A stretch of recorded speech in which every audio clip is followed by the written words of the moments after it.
अखिल भारतीय ब्राह्मण महासभा की संगोष्ठी में उठी राजनीतिक साझेदारी की आवाज। 2027 चुनाव को लेकर हुई चर्चा, समाज को एकजुट करने का आह्वान। अखिल भारतीय ब्राह्मण महासभा की उत्तर प्रदेश कमेटी की संगोष्ठी बैठक राजधानी लखनऊ में भावपूर्ण माहौल में आयोजित की गई। इस बैठक में ब्राह्मण समाज को राजनीतिक साझेदारी दिलाने और समाज को संगठित करने पर गहन विचार विमर्श हुआ। कार्यक्रम की अध्यक्षता महासभा के राष्ट्रीय अध्यक्ष पंडित राजेंद्र नाथ त्रिपाठी ने की। विशेष अतिथि के रूप में प्रख्यात समाज सेविका योगिनी नीलम उपस्थित रहीं। संगोष्ठी में 2027 के विधानसभा चुनाव को लेकर भी चर्चा हुई, जिसमें समाज को सशक्त राजनीतिक भागीदारी दिलाने की रणनीति पर विचार किया गया। योगिनी नीलम ने अपने संबोधन में कहा कि महासभा लगातार ब्राह्मण समाज को जोड़ने और मजबूत करने की दिशा में प्रयासरत है।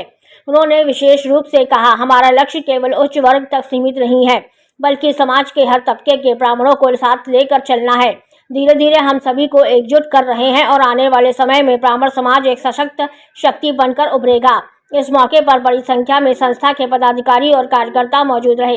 बैठक में एक स्वर में समाज की एकता और राजनीतिक हिस्सेदारी बढ़ाने का संकल्प लिया गया। आज हमारे यहाँ जो भी आयोजन हुआ, जितने अतिथिगण आए थे, सभी लोगों ने जो है उसके लिए योगदान किया और हम लोग कंधे से कंधा मिला के किसी भी हिंदू के ऊपर, ब्राह्मण के ऊपर अगर आंच आती है तो हम लोग तन मन धन से रात दिन एक कर देंगे।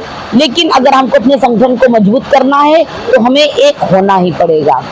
तो बहुत सारे ऐसे चर्चाएं रही जिसका कि जो है वो वर्णन करना नामुमकिन है। जो मोटी मोटी बातें थी वो मैंने आपको बताई। और हम लोग ये चाहते हैं कि हर 15 दिन में, क्यों भैया जी, हर 15 दिन में कि एक महीना में, हर एक महीना में हम लोग हर अलग अलग क्षेत्रों में आयोजन करेंगे और हमारे जो आएंगे अतिथिगण या जो हमारे अखिल भारतीय ब्राह्मण महासभा से जो लोग भी जुड़े हैं, उनको फिर हमारे ब्राह्मण महासभा में आने के बाद कहीं और जाने की जरूरत नहीं पड़ेगी। लेकिन सबसे बड़ी बात यह है कि आप आइए, तो जब आप आएंगे और आपको लगेगा कि हाँ हमारे सारे हित यहाँ हो रहे हैं पूरे, तो जरूर हम लोग एक होंगे, ऐसा नहीं है।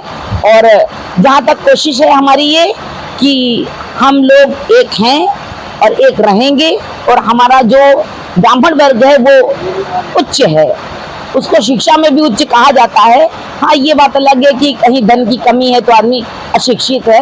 तो सबसे बड़ी बात तो यही होती है कि उसका ब्रेन वॉश करना, कि आप कहीं और जा रहे हैं और आपका भला हो रहा है कि आपका बुरा हो रहा है। कम से कम अगर आप अपने हित की बात नहीं सोचेंगे तो कौन सोचेगा। तो यही सब मुद्दे हैं सारे, इन सब पर जो है विस्तृत रूप से जो है आज वर्णन और चिंतन मनन किया गया।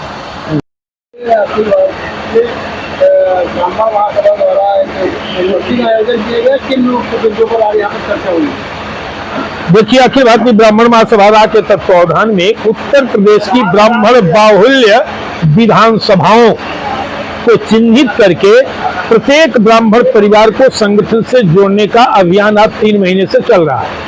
लखनऊ में हम 2 विधानसभाएं चिन्हित किए हैं, तो इस पर आम सहमति बनाई गई है कि हम लखनऊ की सभी विधानसभाओं पर काम करें। तो पहले 2-2 किया गया है, तो 2 पर कार्य प्रारंभ की आपसी मंत्रणा बनी है कि हम 2027 से पहले 2 विधानसभा प्रत्येक जिलों में चिन्हित करके प्रत्येक ब्राह्मण परिवार को हम जोड़ने का ये अभियान शुरू किया। उसी के क्रम में आज ये बैठक बुलाई गई। आज की बैठक में कहाँ से लोग चर्चा के आएंगे? जितने हमारे वरिष्ठ पदाधिकारी थे सब लोग आए थे, सभी लोगों ने अपनी राय दिया है और 1 सप्ताह के अंदर फिर ब्राह्मण जोड़ो अभियान शुरू हो जाएगा लखनऊ में। 2027 चुनाव आ रहा है, तो क्या लगता है कि सरकार किस सरकार के साथ आप मिलेंगे? मैं किसी सरकार और किसी राजनीतिक दल का न गुलाम हूं, न मेरा संगठन गुलाम है, न मेरे कार्यकर्ता गुलाम है। जो ब्राह्मण हित की बात करेगा उसी से मेरा साथ रहेगा, वही देश पर राज करेगा। ब्राह्मण हित में ही राष्ट्र, समाज, सनातन हिंदुत्व की सुरक्षा निहित है। इसलिए कि चाहे वो हिंदुत्व हो चाहे सनातन हो, इन दोनों की आत्मा ब्राह्मण है। ब्राह्मण अगर घायल हुआ और सुरक्षित हुआ तो राष्ट्र, समाज और धर्म और सनातन घायल हो जाएगा। सनातन भी कर रहा है तो लगातार देखा जाएगा धर्म परिवर्तन का जो विषय है बहुत तेज चल रहा है।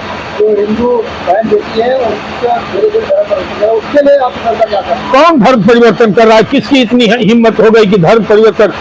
कहाँ? पहले बलरामपुर में गांधी बाबा पकड़े गए हैं, उनके ऊपर कार्रवाई भी पड़ी हुई है। इस तरह के जो ऐसा है, ऐसे अराजक तत्व, समाज विरोधी, सनातन विरोधी को जन्म देने वाले इस देश के नेता हैं, जो जाति और धर्म के आधार पर काम करेंगे तो होगा क्या, परिणाम क्या आएगा। तो ये नेता जातीय हिंसा फैला करके समाज को में अस्थिरता का माहौल बना रहे हैं, तो इसको हम लोग कामयाब नहीं होने देंगे। अगर कहीं इस तरह की कोई घटना हो रही है तो उसके लिए आप ये संस्था किस तरह कार्य करेंगे? एकदम, अगर कोई धर्म परिवर्तित करते हुए मिलेगा, नाजायज रूप से किसी को सताते हुए मिलेगा, तो मैं लोकतांत्रिक तरीके से उसका विरोध करते हुए स्थानीय प्रशासन से निवेदन करूंगा। अगर स्थानीय प्रशासन नपुंसक होता है तो वहां फिर हम एकजुट होकर के संगठन को लेकर सड़क पर उतर करके ईंट का जवाब पत्थर देंगे। आप एक बड़ा चेहरा है जो अगर बात कर ले तो चुनाव आ रहा है, क्या आप भी चुनावी मैदान में उतर सकते हैं? नहीं, मैंने संकल्प ले लिया कि मैं कभी जीवन में चुनाव नहीं लड़ूंगा। जिस उद्देश्य से मैं संगठन का निर्माण किया कि हमारे सम्मान अधिकार की रक्षा हो, जितनी हमारी हिस्सेदारी है, हमारी उतनी भागीदारी सुनिश्चित किया जाए। अगर ऐसा नहीं होगा तो हम बिना शर्त किसी भी राजनीतिक दल को समर्थन नहीं करेंगे, न उसके साथ जाएंगे, भले वोट का बहिष्कार करना पड़े।